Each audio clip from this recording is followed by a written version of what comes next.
नमस्कार। जय हिंद साथियों। जैसा कि कल एनटीए नेट की ओर से आंसर की जारी कर दी गई है, तो अब एक सबसे बड़ा सवाल है और जैसा कि स्टूडेंट्स का सवाल होना भी चाहिए कि सर इस बार कितने क्वेश्चन पर नेट और जेआरएफ हो जाएगा। और सबसे ज्यादा सवाल यही है कि प्रश्न वाला सवाल होता है। यूं तो हम उसके अंदर से परसेंटेज को भी निकाल लेते हैं, परसेंटाइल को भी निकाल लेते हैं, क्योंकि जो प्रश्न वाला जो सवाल होता है कि कितने प्रश्न पर नेट जेआरएफ हो सकता है, वो एक सिंपल सा होता है और उसमें स्टूडेंट्स की समझ में भी आ जाता है कि कितने पर इस बार हो जाएगा। जी हाँ, और ये बात भी थी कि जैसा कि बहुत से स्टूडेंटों को ये उम्मीद थी कि इस बार का पेपर बड़ा सिंपल है, इस बार हमारे बहुत ज्यादा प्रश्न होंगे, जो उनकी जैसी सोच थी, जैसा जब आंसर की आती है तो वो सोच भी उनकी परिवर्तित हो गई। जी हाँ, जब उन्होंने मिलान किया तो पता चला कि जो उन्हें लग रहा था कि ये आंसर हमारा राइट होगा, इतने हमारे बैठ सकते हैं, तो ऐसा कुछ भी नहीं हुआ। और नेट का पेपर कभी ऐसा कोई सिंपल नहीं होता है कि नेट का पेपर बहुत कोई सिंपल हो और नेट के पेपर में बहुत ज्यादा परिवर्तन हो। और ऐसा भी नहीं होता है कि नेट का पेपर की कट ऑफ में बहुत परिवर्तन आए, ऐसा कभी नहीं होता।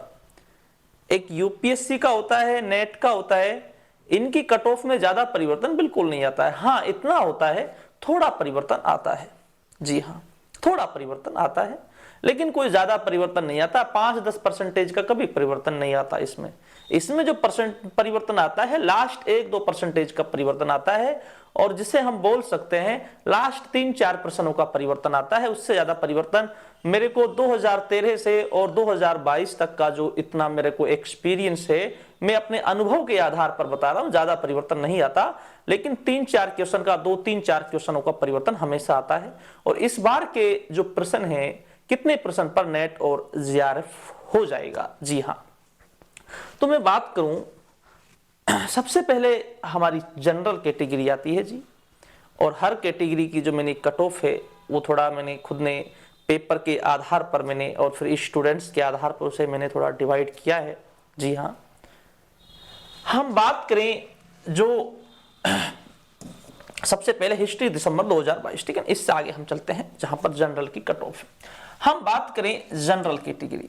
जो जनरल कैटेगरी की जो कट ऑफ है, जो इस बार जाने की संभावना है, और आपको देखो, अगर कोई भी यूट्यूबर आपसे बोलता है कि इतनी ही जाएगी, चाहे लिख कर ले ले, वो गलत बोलता है जी, ठीक है ना। हम केवल पेपर के आधार पर एनालिसिस करते हैं और फिर स्टूडेंट्स के आधार पर, जी हाँ, और तब जाकर हम अपने एक संभावित बताते हैं। मैं तो साफ बोलता हूं, हम संभावित बताते हैं। हाँ, इतना हो सकता है, इसमें ज्यादा परिवर्तन नहीं आ सकता, हो सकता इतना हो सकता है, बस पॉइंट कुछ जा सकती है, और पॉइंट को हम पहले ही हम कवर करके चलते हैं। तो पूरी संभावना यही है कि पूरी कट ऑफ जहां तक आपकी यही जाती है। जी हाँ, हम बात करें जो नेट की कट ऑफ है जनरल कैटेगरी की, अगर उनके 78 से 82 प्रश्न सही है, 78 से 82% सही है, तो उनका नेट होने की संभावना पूरी है जी। नेट होने की संभावना पूरी है। अगर इसके दायरे में है तो नेट होने की संभावना पूरी है, ठीक है। इसके बाद हम बात करें जीआरएफ की, हम कट ऑफ की बात करें। अगर जनरल कैटेगरी के स्टूडेंट्स 85 से 90 के बीच में है, तो आपकी जीआरएफ होने की पूरी संभावना है। पूरी संभावना है जी। जी हाँ, पूरी संभावना है, और जीआरएफ होगा, जीआरएफ भी होगा जी, बिल्कुल, ठीक है ना। यह है जनरल कैटेगरी की। इसके बाद हम बात करें, अगला है हमारा ईडब्ल्यूएस, आर्थिक रूप से कमजोर छात्रों का, जो जनरल कैटेगरी के हैं, ठीक है। जब शुरुआत में जब ईडब्ल्यूएस को जब लागू किया गया था, तो इसमें बड़ा परिवर्तन आया था कट ऑफ में।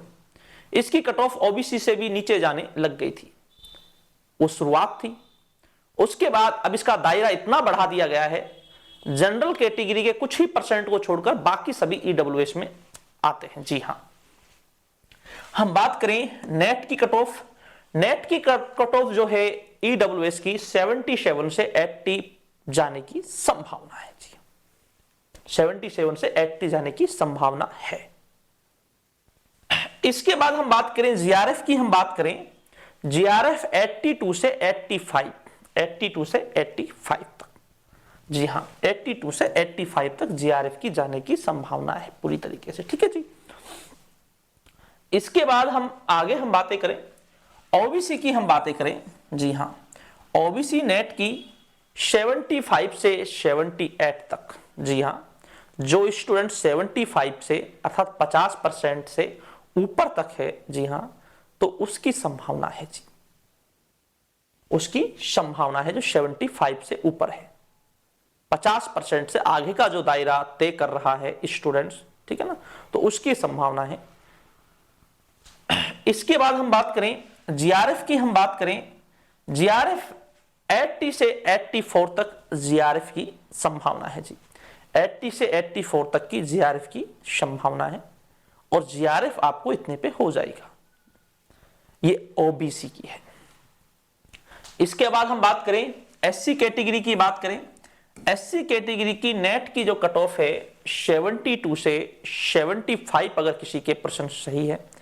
और आज तक का हम स्कोर की हम बात करें, अक्सर जो ये एससी और जो एसटी की जो कट ऑफ है ये 48 से 50 के बीच ही जाती है लास्ट, और कुछ बार कई बार तो ऐसा भी है जो ये 46 तक भी गई है, 46 तक भी गई है, जी हाँ।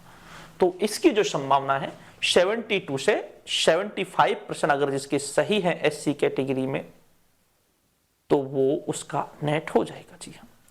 इसके बाद हम बात करें जीआरएफ की, अगर हम बात करें जीआरएफ में अगर किसी स्टूडेंट के 78 से 80% सही है तो उसको जीआरएफ हो जाएगा, उसका जीआरएफ हो जाएगा, 78 से 80 तक के दायरे में है तो उसका जीआरएफ हो जाएगा, ठीक है। ये एससी कैटेगरी की बात हो गई। इसके बाद एसटी कैटेगरी की बात आ गई। अगर हम एससी और एसटी की हम बात करें तो कट ऑफ के मामले में इन दोनों का जो दायरा है सेम दायरा है, इनमें ज्यादा परिवर्तन नहीं है, इनमें ज्यादा परिवर्तन बिल्कुल भी नहीं है, सेम दायरा है। और हम बात करें नेट की कट ऑफ की बात करें एसटी कैटेगरी की तो 72 से 75 तक इसका भी है, जी बिल्कुल। और हम बात करें जीआरएफ की बात करें तो 78 से 80 तक इसकी जीआरएफ की संभावना है, जी हाँ। तो ये थी आपकी इतने प्रश्न, अगर आप इतने प्रश्न के दायरे में हैं तो आपकी नेट और जीआरएफ की पूरी संभावना है, पूरी संभावना है, जी हाँ बिल्कुल पूरी संभावना है। और नेट और जो जीआरएफ है अगर आप इसकी 9, 10, 12 साल पहले का रिकॉर्ड तक भी उठाकर आप देखेंगे तो इसकी कट ऑफ में ज्यादा परिवर्तन हमें देखने के लिए बिल्कुल भी नहीं मिलता। हाँ इतना होता है 2, 3, 4% तक का परिवर्तन होता है, जी हाँ बस इतना होता है, उससे ज्यादा परिवर्तन बिल्कुल भी नहीं होता है। तो ये आपकी संभावना है नेट कट ऑफ की, जी हाँ। अगर आप इतने के दायरे के बीच में आ रहे हैं तो पूरी संभावना है नेट और जीआरएफ की, आपका नेट और जीआरएफ हो जाएगा। तो ठीक दोस्तों, शुक्रिया, धन्यवाद और जय हिंद।